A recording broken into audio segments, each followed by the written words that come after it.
जय श्री कृष्णा। कैसे हैं आप लोग? फ्रेंड्स, आज की चर्चा जो होने वाली है वो राहु और केतु के काल सर्प योग की होने जा रही है। देखिए, काल सर्प नाम सुनकर बहुत से लोग डर जाते हैं, लेकिन ये भी दो प्रकार का होता है। हालांकि 12 प्रकार का होता है, लेकिन दो प्रकार यानी शुभ काल सर्प और अशुभ काल सर्प। अशुभ काल सर्प जो होता है उसमें आपको क्या होता है कि कैरियर में बाधाएं, यानी जितनी आप प्रयास कर रहे हैं उसके अनुरूप परिणाम ना प्राप्त होना, बने बनाए कार्यों में बाधाएं उत्पन्न हो जाना, संतान ना होना या संतान की तरफ से बहुत ज़्यादा कष्ट मिलना, वैवाहिक सुख ना प्राप्त होना या फिर वैवाहिक सुख प्राप्त हो गया है तो जीवन कष्टमय होना। ये सारी जो विशेषताएं होती हैं ये अशुभ काल सर्प की होती हैं। किंतु इस समय समस्त 12 राशियों के लिए शुभ यह स्थिति है कि इस समय शनि बहुत ही शुभ स्थिति में है। अब देखिए, बहुत से ग्रह ऐसे होते हैं जिनकी विशेष स्थितियों के कारण यही काल सर्प दोष या तो शुभ में निर्मित हो जाता है या अशुभ में निर्मित हो जाता है। 28 जून तक आपके बर्थ चार्ट में यानी कि गोचर चार्ट में ये काल सर्प दोष निर्मित रहने वाला है। यह काल सर्प दोष किस प्रकार से बनता है? जब राहु और केतु के मध्य समस्त ग्रह सिमट जाते हैं तब यह काल सर्प बनता है। यानी यह काल सर्प आपके बर्थ चार्ट में काफ़ी लंबे समय बाद निर्मित हो रहा है, जिसके की प्रभाव आपको किस तरीके से प्राप्त होने वाले हैं। देखिए, इसके भंग होने की कुछ स्थितियां हैं। या तो शनि बेहद शुभ स्थिति में हो तो यह अशुभ काल सर्प दोष भंग हो जाता है। और जब बुध, क्योंकि यह बुध की राशि कन्या को स्वयं की राशि मानता है, बुध बेहद शुभ स्थिति में हो। हालांकि देखिए, बुध ने यहाँ पर विपरीत राजयोग भी निर्मित किया हुआ है, स्वराशि के हैं, लेकिन देखिए यह एक योग का निर्माण कर रहे हैं। उसके अतिरिक्त अगर चर्चा करें इस दौरान तो शुक्र की स्थिति जो आपके सुख भाव में है, क्योंकि 2 नंबर की राशि वृषभ राशि को ये स्वयं की राशि मानता है, तो इसके समस्त जो ग्रह मित्र हैं वह सभी बेहद शुभ स्थिति में हैं और बलवान स्थिति में हैं, जिसके कारण से अशुभ काल सर्प योग का भंग हो गया है और यह काल सर्प आपके लिए शुभतापूर्ण व्यवहार करने वाला है। तो आइए चर्चा करते हैं आज की जो है इसी काल सर्प के बारे में। तो बनी रहिए हमारे साथ इस वीडियो में एंड तक, आपको बहुत कुछ जानने के लिए मिलेगा। यदि आपकी कुंडली में बर्थ चार्ट में प्रथम नंबर पर 10 नंबर बना हुआ है तो ये राशिफल आपके लिए है। कुंडली में कहीं भी चंद्रमा के साथ 10 नंबर बना हुआ है तो ये राशिफल आपके लिए। कुंडली ना होने की स्थिति में आप इसे नाम राशि से भी देख सकते हैं। यदि अभी तक आपने अपने इस चैनल को सब्सक्राइब नहीं किया है तो प्लीज़ सब्सक्राइब कर लीजिए, वीडियो को लाइक कर दीजिए, चैनल को शेयर कर दीजिए। इससे होगा क्या कि हमारे आने वाले हर वीडियो की नोटिफिकेशन मिल सकेगी आपको सबसे पहले। एक प्यारा सा कमेंट करना बिल्कुल ना भूलें। कमेंट से हमें बहुत मोटिवेशन मिलता है, हौसला मिलता है और ये पता चलता है कि आप और क्या जानना चाहते हैं। काल सर्प एक ऐसा योग है जिसका नाम सुनते ही समस्त जनमानस लोग भयभीत हो जाते हैं, क्योंकि राहु और केतु वह मेजर छाया ग्रह हैं जो कि अगर शुभ स्थिति में हो तो आपको राजा बनाने की क्षमता रखते हैं और अगर अशुभ स्थिति में हो तो राजा को रंक बनाने की क्षमता रखते हैं। अचानक का इनके पास भाव होता है, क्योंकि तीव्रगामी प्रभाव होते हैं जिसमें अचानक का भान आ जाता है। तो इनके जो प्रभाव होते हैं वो बहुत ही तीव्रगामी और बहुत बड़े होते हैं।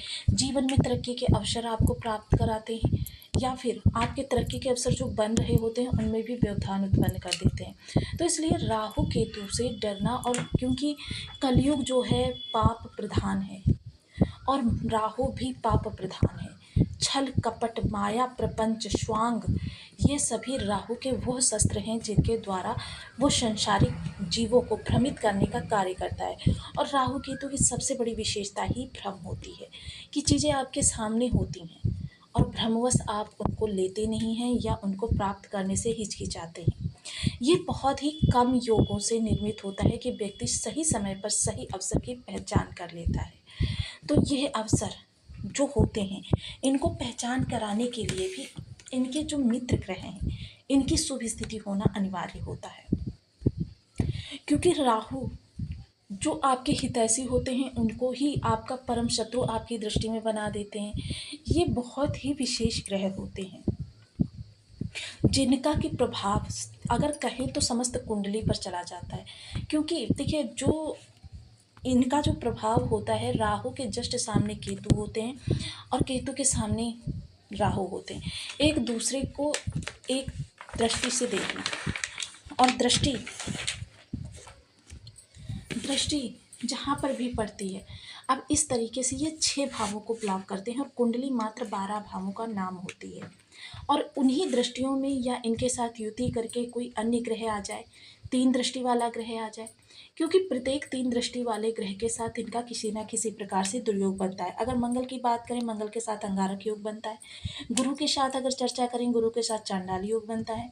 शनि के साथ चर्चा करें तो शनि के साथ शापित दोष बनता है। और इनकी दृष्टियों में अगर ये ग्रह आ जाएं तो भी ये यही योगों का निर्माण करते हैं, जिसकी वजह से अगर किसी व्यक्ति के बर्थ चार्ट में राहु केतु और इनकी दृष्टियों में 3 दृष्टियों वाले ग्रह आ जाए तो फिर उसका जीवन समझ लीजिए, कितने भी वो प्रयास कर ले, कितनी भी वह अपनी कहते हैं कि बाधाओं को दूर करने का प्रयास करे, जीवन उसका कहीं ना कहीं से कष्टमय ही रहता है।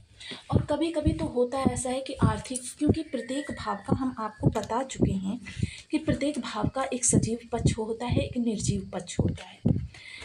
तो देखिए सजीव पक्ष पर इनका बहुत ज़्यादा प्रभाव पड़ता है। सजीव पक्ष कौन से होते हैं? अब जैसे यहाँ पर राहु इस भाव में बैठे हुए हैं आपके कुटुंबीय भाव में, तो ये कुटुंब के लिए सजीव कहा जाएगा।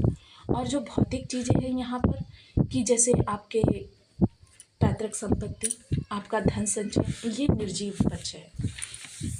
तो कह सकते हैं कि 70-30 के रेशियो से ये यहाँ पर प्रभाव देते हुए देखे जाते हैं कि 70% सजीव पक्ष को प्रभावित करते हैं, 30% जो है निर्जीव पक्ष को प्रभावित करते हैं। जो भौतिक सुख सुविधाएं होती हैं वो निर्जीव पक्ष में आ जाती हैं, और जो आपके संबंध होते हैं, रिलेशन होते हैं, जो आपका भावनात्मक प्रबलता का आधार होता है, वह सजीव पक्ष में आता है।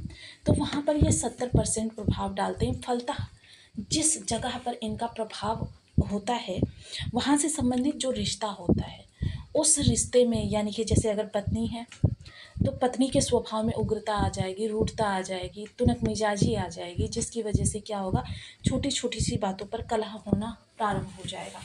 अब जब पत्नी के साथ इस प्रकार के संबंध बनेंगे तो फिर समझ लीजिए कि आपका जीवन जब जैसे ही आपने घर में प्रवेश किया कलहपूर्ण हो गया। और जब व्यक्ति देखिए अपने आप को एनर्जी से रिचार्ज करने के लिए ही घर के अंदर रहता है, ताकि घर के अंदर वो सुख सौहार्द का भोग करे और प्रातः फिर नई एनर्जी के साथ अपने कार्य क्षेत्र पर जा सके। तो इसीलिए कहा जाता है कि यह चीज़ें जो हैं समस्त मानव जीवन को बहुत ज़्यादा प्रभावित करती हैं। इस समय देखिए यह काल सर्प जो है आपके लिए कह सकते हैं कि 70% शुभतापूर्ण है। हालांकि देखिए क्योंकि शनि की स्थिति इसमें बहुत ही विशेष स्थान निभा रही है, बुध तो यहाँ पर आपके लिए अरिष्टकारी हो चुके हैं, लेकिन शनि की स्थिति आपके लिए यहाँ पर बहुत ज़्यादा अच्छी मानी जाएगी, जो इस काल सर्प को शुभ में तब्दील कर रही है। शुभतापूर्ण क्योंकि शनि इस समय देखिए मीन राशि में है, हम आपको बता चुके हैं 2, 7, 9, 10, 11, 12 वो राशियाँ होती हैं जहाँ पर शनि 40% इनको भाव राशि बल प्राप्त हो जाता है। और भाव भी देखिए 3, 6, 11 वो भाव होते हैं जहाँ पर इनको भाव बल प्राप्त हो जाता है। तो यहाँ पर 40% भाव बल की शुभता भी प्राप्त हो रही है। और नक्षत्र देखिए, नक्षत्र जो है इनका इस समय उत्तरा भाद्रपद नक्षत्र है, जो कि इनका स्वयं का नक्षत्र है, जिसके कि स्वामी शनिदेव स्वयं होते हैं और देवता जो होते हैं देवगुरु होते हैं, जिसकी वजह से शनि को इस समय पर हम 95% शुभ मान सकते हैं। और जब शनि 95% शुभ है तो ये जो काल सर्प आपका निर्मित हो रहा है, ये काल सर्प आपके जीवन की व्याधियों को समाप्त करने के लिए और इस समय आपकी जो पराक्रम है उसकी क्षमता को बढ़ाने के लिए, आपकी चीज़ें जो प्राप्य हैं उन चीज़ों में वृद्धि के लिए बहुत ही महत्वपूर्ण है और बेहद ही शुभतापूर्ण है। इस दौरान आपके किए गए प्रयासों का सटीक रिटर्न आपको प्राप्त होता हुआ दिखाई देगा। रिश्तों में देखिए वाणी का विशेष ध्यान रखें इस दौरान, क्योंकि काल सर्प बहुत ज़्यादा प्रभावी है, क्योंकि 28 तारीख तक जब तक देखिए बहुत ही विशेष सुखों में वृद्धि हो रही है। काल सर्प के कारण देखिए आपके कर्म क्षेत्र में भी इस समय बहुत अच्छा उछाल देखने में आएगा, क्योंकि राहु की दृष्टि देखिए नवम जो दृष्टि है वो यहाँ पर पड़ रही है, जो कि शुभ दृष्टि है। राहु की नवम दृष्टि को अमृतमयी दृष्टि कहा जा सकता है और काल सर्प का इस समय प्रबल समय चल रहा है। शुक्र की सप्तम दृष्टि यहाँ पर पड़ रही है, तो शुक्र की यह दृष्टि भी चतुर्थ भाव में शुक्र जो होते हैं कारक होते हैं। अब यहाँ से देखिए इनकी जो दृष्टियाँ हैं वो बेहद विशेष है। गुरु की पंचम दृष्टि पड़ रही है, तो गुरु देखिए किसी भी अवस्था में हो, गुरु सदैव शुभ ही करते हैं। तो ये इस समय कहा जा सकता है कि इस दौरान आपका कर्म क्षेत्र प्रबलता से उछाल प्राप्त करता हुआ दिखाई देगा। अब यहाँ पर विशेष इनके उपाय, जो काल सर्प के उपाय हम करते हैं, उन उपायों को किया जा सकता है। अब सबसे पहले तो देखिए बीज मंत्रों का जाप। राहु केतु के बीज मंत्र जो होते हैं 1,20,000 की संख्या में जप करें और इनका नवांश जो दशांश हवन करें। ये कार्य आप स्वयं कर सकते हैं। इसके अतिरिक्त देखिए प्रतिदिन भगवान भोलेनाथ जी को आप दुग्धाभिषेक कर सकते हैं, जलाभिषेक कर सकते हैं। महामृत्युंजय मंत्र का जप अधिक से अधिक करने का प्रयास करें। नाग नागिन के जोड़े, देखिए तांबा जब आप यूज करते हैं तो तांबा जो होता है वो राहु की धातु होता है, लहसुनिया जो होता है वो केतु की धातु होता है। तांबे के नाग नागिन बनवाकर किसी भी पवित्र नदी में प्रवाहित करें। भगवान भोलेनाथ जी को किसी पवित्र नदी का जल एक पात्र में भरकर उसमें थोड़े से काले तिल डालकर देखिए एक धार का जल दें। अब ऐसा नहीं है कि धार टूट गई आप जल दे रहे हैं तो ये अपराध की श्रेणी में आ जाएगा। एक धार का जल भगवान भोलेनाथ जी को प्रिय है, तो उसी एक धार के जल को आप भगवान भोलेनाथ जी को अर्पण करें। आपके इस दोष का निवारण होगा और आपको सुख फलों की प्राप्ति होगी। इनमें से कोई भी उपाय करके, और विशेषकर अगर आपके बर्थ चार्ट में भी बना हुआ है तो इस समय ये आपके लिए बहुत ज़्यादा प्रभावी रहेगा। तो आप इसके बीज मंत्रों का जप करने के साथ साथ ये जो हमने उपाय बताए हैं, ये उपाय